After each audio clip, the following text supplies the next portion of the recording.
Bonjour et bienvenue à l'invité de Thierry Dim. Nous sommes aujourd'hui à Rolle, dans le canton de Vaud, et nous avons le plaisir d'accueillir ce matin Monsieur Olivier Sauzet. Bonjour Monsieur Sauzet. Bonjour Monsieur Dim. Vous êtes cofondateur de l'entreprise Elona Cosmétique qui a été fondée en 2010 ensemble avec vos copartenaires Madame Mena Pignone.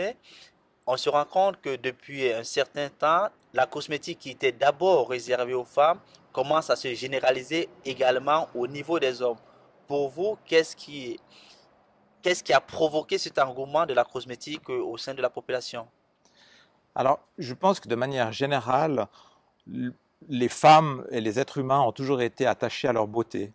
Ce qu'on trouve peut-être particulièrement dans le marché occidental, c'est un niveau d'exigence des consommatrices et des consommateurs pour la cosmétique qui a eu tendance à s'élever avec le temps. Pourquoi? Parce que mettre des cosmétiques et prendre soin de soi, si vous voulez, c'est plus que simplement mettre de la crème sur son visage ou sur son corps, mais ça doit être une expérience globale, une expérience de plaisir, d'avoir un beau packaging, d'avoir une crème qui soit odorante et très agréable, et puis qui ait une texture qui soit agréable pour la peau et à l'application. Alors, en principe, en matière de soins, on sait par exemple que les Italiens prennent bien soin de leur corps, par Mhm. exemple que les Français également le font, mais les Suisses, ce n'était pas dans des mœurs. Par contre, aujourd'hui, on se rend compte que le Suisse aujourd'hui commence à aimer la cosmétique.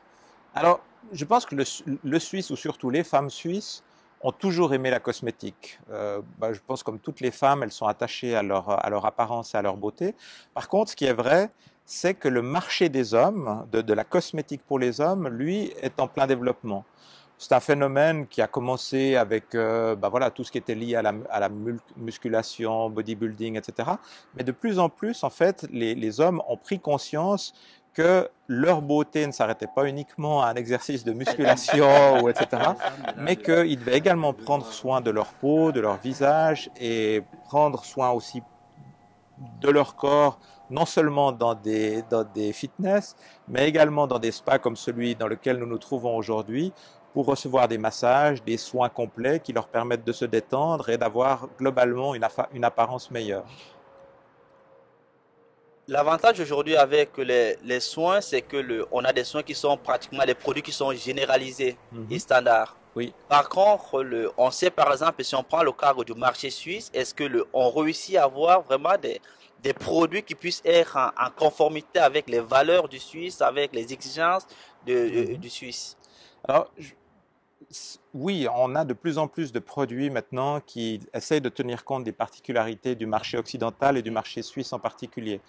Le consommateur ou la consommatrice suisse sont très exigeantes. Ils veulent un produit, ils recherchent un produit qui soit de très très bonne qualité par rapport aux effets cosmétiques recherchés, mais comme on le voit dans d'autres secteurs que la cosmétique, il y a également un intérêt de plus en plus grand pour des produits qui respectent la nature, Mm. qui soient des produits qui intègrent un maximum d'ingrédients provenant de la nature. Ça, c'est un premier point. Et puis, d'autre part, il y a toute la thématique des conservateurs où les consommatrices sont de plus en plus apeurées par ces conservateurs qui ont été utilisés par le passé, comme par exemple le parabène, Mm. et dont il s'avère maintenant qu'ils sont potentiellement cancérigènes pour l'être humain, en fait. Alors, allons peut-être et continuons nos discussions Oui. peut-être à partir de là. Vous, par exemple, vous avez lancé un produit à base de l'élixir de l'escargot. Quelles sont, par exemple, les propriétés de cet élixir? Alors, l'élixir d'escargot, c'est un ingrédient qui est absolument... C'est quand même bizarre aussi, Alors, hein. ça peut effectivement apparaître bizarre et atypique pour la cosmétique, mais quand on y regarde de plus près, ça n'est absolument pas le cas. C'est un ingrédient absolument phénoménal pour la cosmétique. Pourquoi c'est phénoménal? Parce que c'est un ingrédient qui a des propriétés régénératrices sur l'épiderme humain qui sont extrêmement puissantes. Si vous regardez l'escargot qui passe son temps en fait à ramper par terre, il n'a jamais aucun problème par rapport à son épiderme. Et pourquoi? C'est parce que dans la sécrétion d'escargot, on retrouve toute une série de composants, notamment de l'acide hyaluronique, du collagène, de l'élastine, de la vitamine, qui sont autant d'éléments qui sont protecteurs pour l'épiderme, mais qui également favorisent la régénération cellulaire. Et ce qui avait été observé de manière un peu, je dirais, amateur par certains fermiers qui élevaient des escargots, a été démontré par des études scientifiques faites notamment par des chercheurs espagnols et américains qui ont démontré que la sécrétion d'escargots avait des propriétés régénératrices sur l'épiderme humain et notamment permettait à l'épiderme de reconstituer sa capacité à produire du collagène et de l'élastine par elle-même, qui sont en fait deux éléments absolument clés pour maintenir la jeunesse de la peau, maintenir son élasticité et sa belle apparence. En fait. Alors, dans un produit également, il y a ce qu'on appelle avoir une belle expérience du produit. Oui. Est-ce que, par exemple, un produit à base de l'élixir de l'escargot, est-ce que finalement la personne va sentir l'escargot? Alors j'ai envie de dire, l'escargot, qu'est-ce qu'il sent? On n'est pas en cuisine, donc on n'est pas dans un plat cuisiné qui sent la persillade.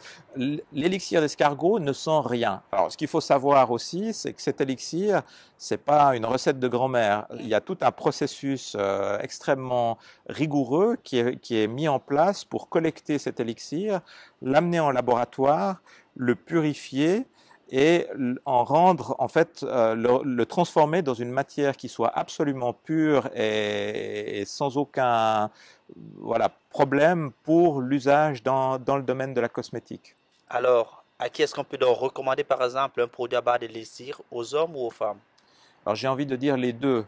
Ce qui est intéressant, en fait, dans l'élixir d'escargot, c'est que de par ses propriétés régénératrices, il permet de couvrir en fait des besoins relativement larges, depuis, je dirais, l'adolescent qui est confronté à des problèmes d'acné, jusqu'à la femme qui, en fait, est arrivée à l'âge adulte et souhaite simplement maintenir la qualité de son épiderme et de son visage et en fait ralentir l'apparition de rides et de ridules, jusqu'à la femme mature qui, elle, a déjà des rides, souhaite simplement freiner ce processus et redonner un certain éclat, une certaine lumière à son visage.